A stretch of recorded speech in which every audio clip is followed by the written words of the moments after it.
continuing to build on our design thinking, as Bill was sharing with us last time. And I've been instructed to be very short on my intros. Well, I'm going to say just a little bit. So next up is President Rodney Rogers and Adrian Asdamore. They're going to be co-presenting for us. Rodney assumed the role of the 12th president of Bowling Green State University in 2018, prior to being named president. Rodney had served as provost and senior vice president for academic affairs since 2012. It's interesting, you did provost and decided to keep the punch going and become president, so well done you. And he's done his career there. He was the dean of business and started at Bowling Green from the very beginning. How's that? Is that short enough, Rodney? All right. And then Adrian Asdamore is the executive director for college and life design at BGSU. Adrian has been instrumental in redefining student success through life design. Hopefully, did you guys pay $1 to Bill for this? Just wondering, but. Good. Her own educational journey laid the foundation for her future as a leader in this area, and she has served as executive director of the Jeffrey Redbill Center for College and Life Design since it was launched in fall of 2020, right in the peak of the pandemic. Well done, you. As we will hear, Life Design provides students with extra support in addition to traditional advising and academic resources. John, thank you. That was quick. I love it. Thank you very much. And, you know, it's an honor to be here and spend just a few minutes telling the story about BGSU, Bowling Green, and how we have certainly embraced what has been developed at Stanford and Bill Burnett and his colleagues there. And let me just tell you, we are humbled to be on this stage. I'm a huge fan of Olin College of Engineering and everything that was done there. What a creative. So Rick, wherever Rick went, I'm amazed to be in the same space. And Bill, you know, it's tough to follow Bill Burnett, okay? So I apologize at the beginning that we have to follow that. Adrian is going to be amazing, and I'm going to turn the microphone to her in just a moment. So, Bowling Green. So, Rick has already talked about all those challenges at higher ed, and I think we all share those sorts of things. You know, the debt issue, the student success level, and the whole questioning of higher ed. So we're not going to repeat any of that. That is certainly true at Bowling Green as well, and in the state of Ohio is where we're located. We're not in Kentucky, by the way. Many people think we are, but we're actually in Ohio. We also in the Midwest have a thing called the demographic cliff that we had been working on for some time. Not so much perhaps here in the Southwest, but certainly in the Midwest, we were well aware of the declining number of 18-year-olds that are coming. And in Ohio, there are 14 publics, 68 privates, 22 community colleges, and oh, by the way, all those publics have about 32 branches among them. So Ohio is overbuilt, quote unquote. That's what the legislature tells us each and every day, and that there's way too many of us, and we've got to find a way to be way more efficient. And by the way, do you even need to send your student to college because they can get great jobs, making great money without having to worry about anything, I guess. And so and as John mentioned, I came into Bowling Green from another university out west, Portland State at the time, and I was an faculty administrator there, and then came back to the Midwest. I'm a native Ohioan, but I came back to the Midwest to be dean of the business school, although my undergrad's in music. That's another whole story. We won't go down that path.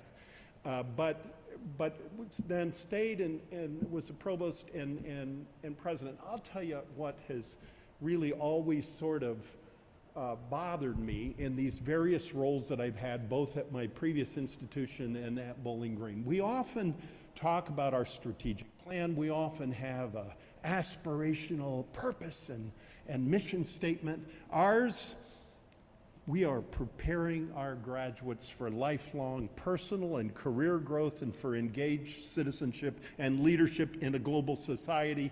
We had a great committee that formed that wordsmithed that for years, and that sounds probably like every one of your institution's mission and statements as well.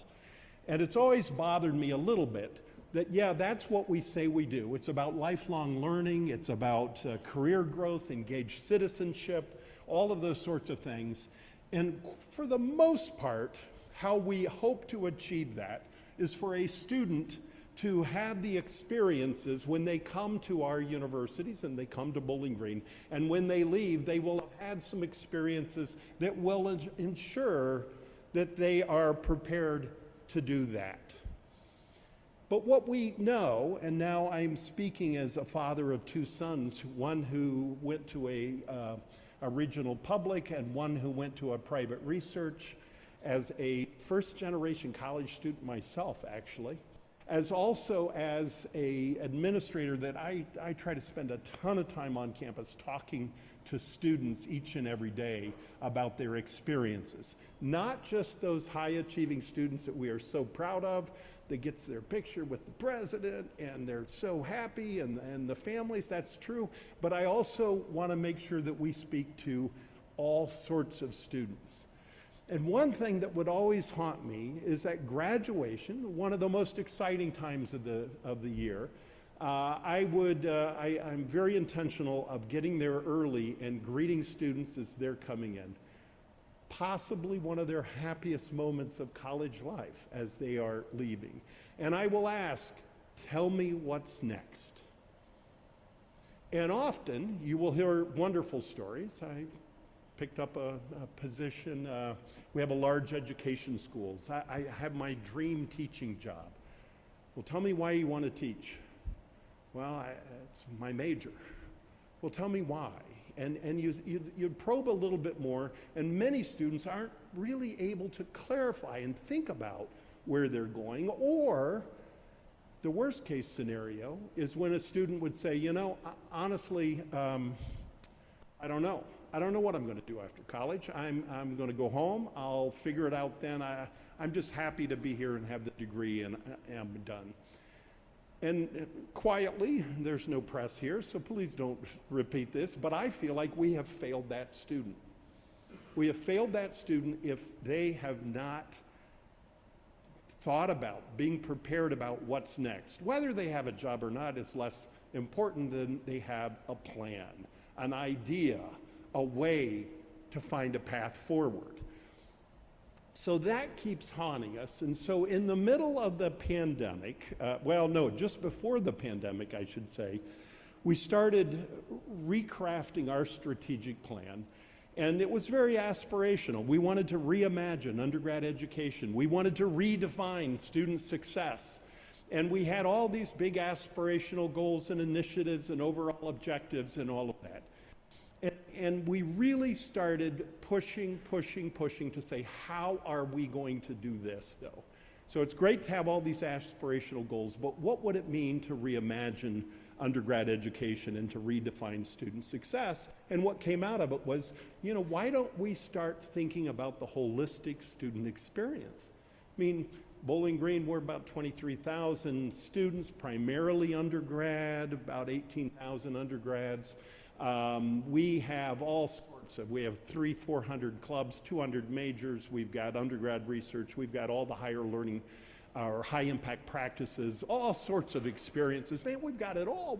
We're the ultimate college experience. Why don't we just really embrace that? And what the aha moment for me, and I'm about to turn it over to Adrienne, the aha moment for me is while we have good retention rates, above average, we have for our student profile, while we have solid and above average 4- and 6-year graduation rates, and we have very high student satisfaction rates. We do an annual belonging survey of asking our student body, have they found community and a place to belong? And those numbers are, 82, 83%. So we're real pleased with all of that. At the end of the day, though, the question was, all of those sorts of programs that we put out, and we have, we have an academic learning commons, we've done a lot, learning communities, we've done a lot of different kinds of programming. It occurred to a group of us that, what we are doing is, it's an institutional perspective approach to having higher levels of graduation rates, higher levels of success, and more importantly, higher levels of well-being and thinking about what their future will be like. And we said, well, we've used that institutional perspective. What if we truly used a student-centric approach? So what if, rather than think program we could put together, and hopefully the students will have access and have experience and bump into some of those sorts of activities, what if we actually push this to create agency with the student? So Rick, when you talked about agency, belonging, that really resonated, because in many ways what we wanted to do is find a way to empower the student to take control of their destiny, to give them the confidence that they can navigate the world. Because quite honestly, when you think about higher ed, we have lots of first-gen students. We're predominantly a white institution, 12% African American, about 8% Hispanic Latino, but primarily white institution, and we have a lot of first-gen students. That mess up there, when you really think about everything we do in higher ed, general education, we give students lots of choices. We immediately ask them, what's your major? We give them all these opportunities in clubs and organizations and all these other sorts of things that we think it'll be good for you to do it. But we don't empower them to figure out how to navigate this complex sort of environment that we have created in higher ed. So this idea of creating agency and empowering of the student, some way to help them figure that out. We've got a faculty member who's, she's a very distinguished faculty member in our psychology department, who often talks about the hidden curriculum. And she herself was first generation African-American faculty member who talks about her experience and learning the hidden curriculum, the curriculum that nobody tells most students about. That is the secret of being successful, in her mind at least. And in many ways, it seems to me that is what we're trying to do with this model.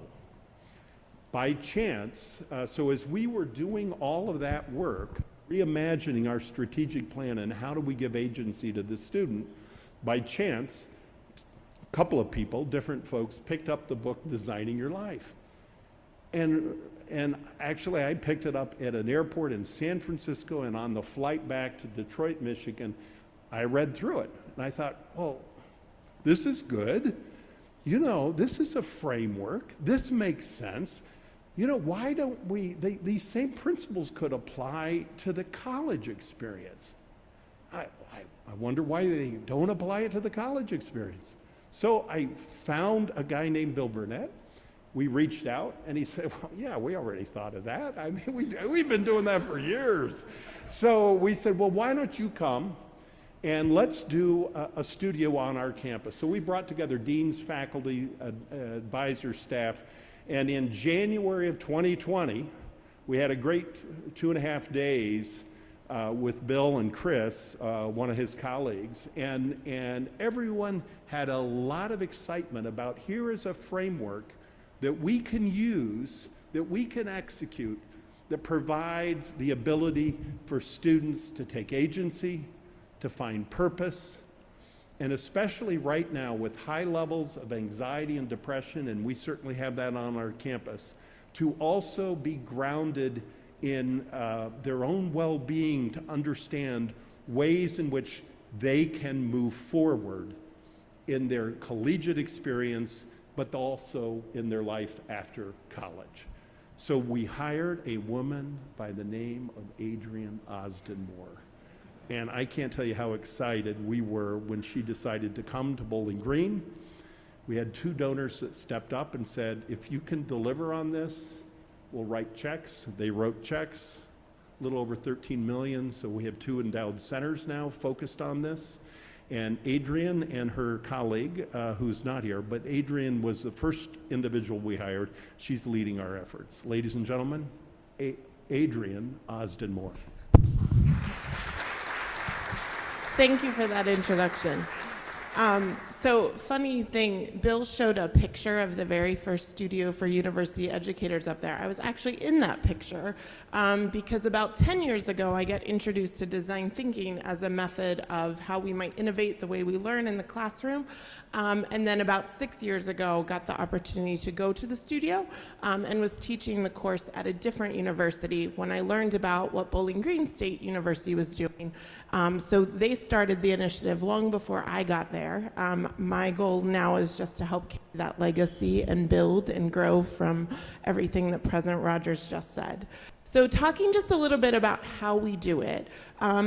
As President Rogers mentioned, we picked a framework. We picked the framework of life design. So I think so much we talk about all the different ways we might support student success, we might redefine higher education, we might help our students find identity, purpose, etc. But what happens when an institution picks a lane and stays in it? And how does that infuse across our culture? We're still figuring that out, but it's a really exciting place to be. So this slide right here is a slide that every single incoming student sees at orientation because I speak to all of them. And we talk about that you come to college and you've heard about something called life design because life design is a part of our recruitment and admissions efforts. And what that phrase might say to you as you're starting your college journey is that you need to have it all figured out, that you need to have your life designed before you get here. But instead, the first dysfunctional belief that we're going to reframe today is the idea that you don't have to have it all figured out. I don't have it all figured out. You don't have it all figured out. Parents and supporters don't have it all figured out. So instead, we're really going to lean into that idea of wayfinding. We want you, the students in this case, right? We want our students to feel like they have that agency and empowerment and confidence to design their future one step at a time. Because we know that the future has a lot of unknowns, right? The last few years in particular have shown us that no matter how good your 5-year plan is, something different will happen. It will get disrupted. And so if we want our students to be able to navigate the future of the workforce, the world, society's really big issues and problems that will continue to happen, how do we model that in the college experience? So like Bill said, it's a compass, it's not a GPS. We want students to feel strong about the direction that they're headed, but recognize that there are different paths to get there, and even the final destination might look a little different. And in particular, we want you to practice those mindsets, collaboration, that bias to action, reframing, getting curious, sharing your story, and most importantly, embracing that it is a process, right? You're gonna learn and grow as you go. And so in that, there are 5 key areas that we really emphasize at BGSU with our students. And yes, this slide was created before you mentioned things this morning that sounded very, very similar to this. We want our students to maximize the academic experience, right? They're at the schools to get a degree. In order to get a degree, you have to have pass courses, you have to meet degree requirements, you gotta go to class, right? Those are all very essential parts. But we want you to make sure that you're also able to embrace these other facets of yourself in the experience. So how do you as a student also prioritize your well-being, your mental well-being, your physical well-being, your spiritual well-being if applicable, your financial well-being? Because all of that is going to have a huge impact on how our students show up in the classroom. We also want our students to make connections, to find that sense of belonging and place. We want them to connect with their peers, which they do in their classes and outside in those many organizations. We want them to connect with faculty and other support resources on campus in meaningful ways. We want them to also make connections off campus, alumni, professional mentors, etc. We want our students to jumpstart their career. We don't want our students to find out the day after graduation that they absolutely hate the field they just spent 4 years or 5 years studying to pursue. So how do we help them prototype throughout the entire journey? Right? Bill talked about prototyping. It's maximum learning for minimum investment. So what can we do? How do we help our students look at every single thing they do throughout their college experience as a prototype to learn more, both from a career and a human, what matters to them in the future? And we want them to do all of that with a sense of purpose. And this isn't about finding one life purpose at age 18 or age 17, right? It's about feeling like you know why you're at college, where you're headed, and doing that really intentionally. And so life design at BGSU is really an entire ecosystem. So again, what happens when an institution embraces a framework and really looks at it from the beginning to the end of the journey, from top to bottom? And it's certainly still a work in progress. But we have 2 areas that are at the center of this initiative. As President Rogers mentioned, we were fortunate enough to get a combined gift of $13.5 million, which allowed for the naming of a center and a hub. So the Radbill Center for College and Life Design is my team. That's the team I lead. And we engage with students primarily as they are coming into the institution, although we continue to work with students throughout their entire journey. So we lead a first-year seminar that many of our students are auto-enrolled in that introduces the concepts of life design and mindsets combined with kind of your standard student success first-year transition concepts. And my team also, they're life design coaches. So they're available for one-on-one coaching for any BGSU student at any point in their journey. So again, how do we provide the toolkits and the tools to students? We want to give them that confidence and self-agency, but we want them to also feel like they have a strong team that's got their back along the way. We also have our Colleen Hub for Career Design and Connections. Steve Russell, who's the leader of that area, just started last month. So we're really working on how do we reframe the idea of a career center and student employment services and really circle that around combined with our extensive alumni network to really enhance the ways that the career side of this piece can happen as well. So it's not just about discovering who you are, but also how do we help you maximize that career path as well. But it doesn't just happen in those areas. We have key partners in lots of places. Our honors college integrates the mindsets into their critical thinking course. Our athletics department is one that's been a champion from the beginning, but has some really, really strong synergy happening right now around the ways in which they are preparing athletes not only for physical performance in their sport, but also these other aspects of well-being, and even more so, what does life look like after the sport? Because chances are when they graduate, they're not all going to be a professional athlete. We also work with some of our scholarship programs, our Thompson Scholarship Program, our Marvin Center, lots of different areas on campus, because the goal here is really to how do we infuse it throughout the experience. So it isn't about just coming to one center or one office to think about these mindsets and concepts, but how do we as an institution look at it holistically as well. So as part of that naming gift, we were able to open the brand new Radbill Center for College and Life Design, which we just had our dedication about 2 weeks ago. And I put these photos up here, not just to show you shiny new pictures of a sparkly new space in higher ed, although we can all appreciate that as well, but really to think about what does it mean when life design is also a place. when it's not just a class, when it's not just a series of offices in a hallway? What happens when it's a place, a third place for students that they can come and they don't have to have a coaching appointment or a class to walk in?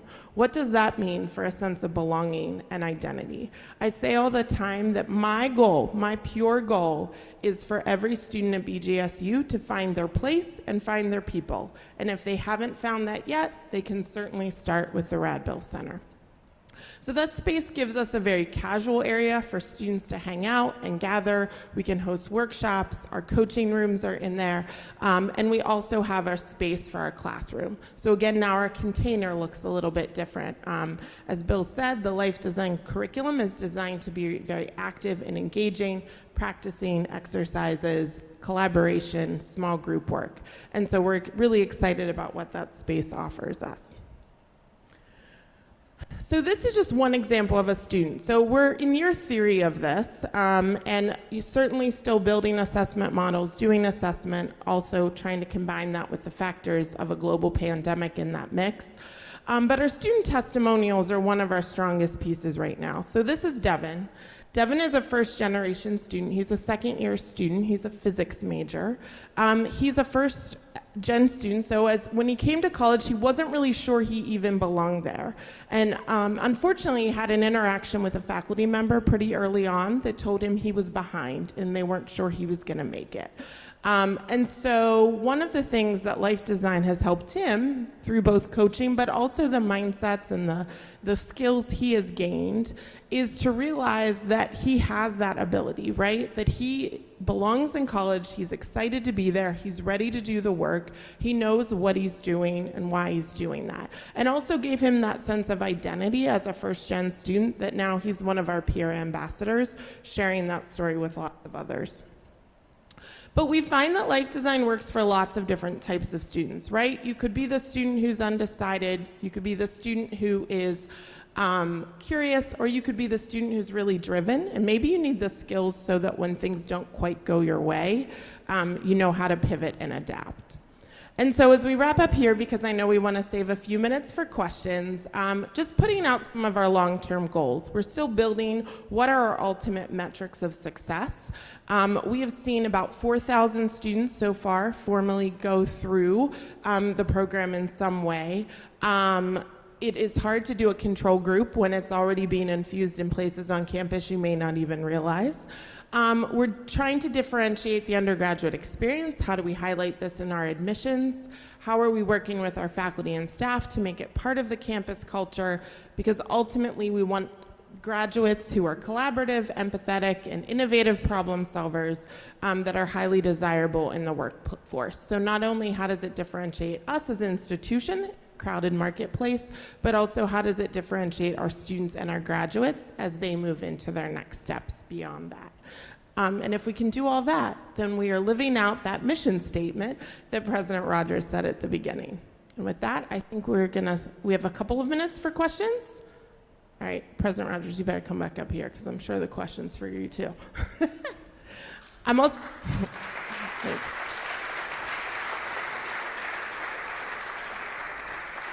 I also put our contact info up here. I will be here for the duration of the conference as well. We've got some of our admissions brochures and other materials. Happy to have conversations beyond that.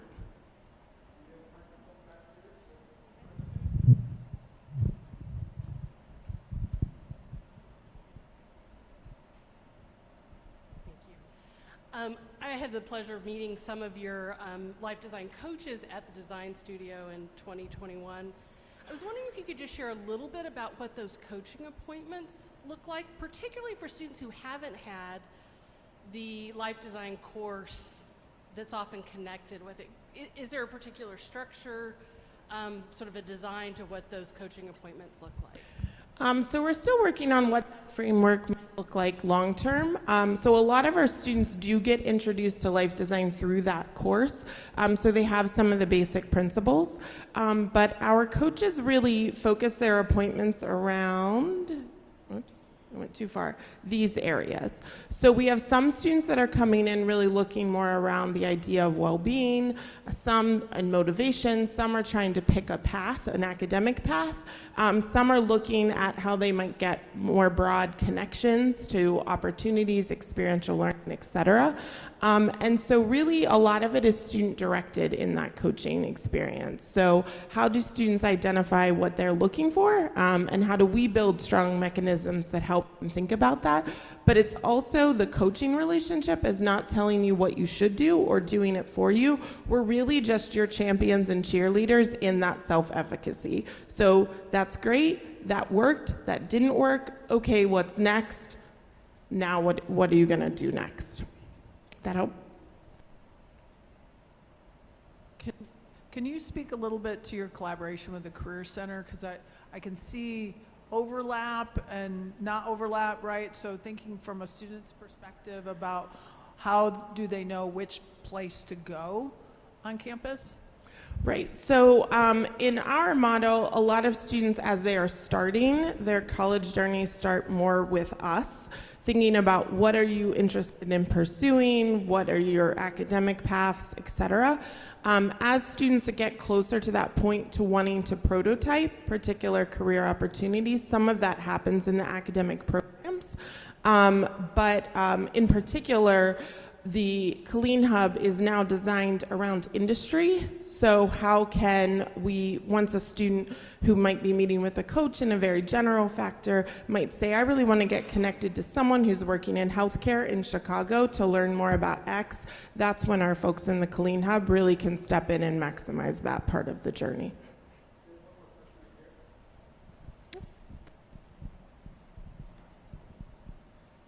And again, happy to have conversation throughout the days.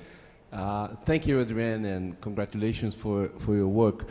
I was reading at one of your long-term goals to develop graduates that are collaborative, empathetic, creative, problem solvers, and so forth. And I was wondering if somehow it is also a kind of a learning goal of the curriculum. And if it is, I wonder if you connect with the academics, so to help them to develop these competencies in the curriculum. And if it's not, I wonder if your effort is an addition, I mean, independent of the academic experience of the students, and how you deal with this. So especially for students that we see early in the journey, we talk about how the mindsets that they're learning, the process of design thinking that they're learning, that those can be applied to their own life, but they can be applied to lots of things, right? So thinking about their field of study, thinking about the problems of the world, how they'd like to do public good. And so I think we're still working on how best to infuse that with our faculty and staff.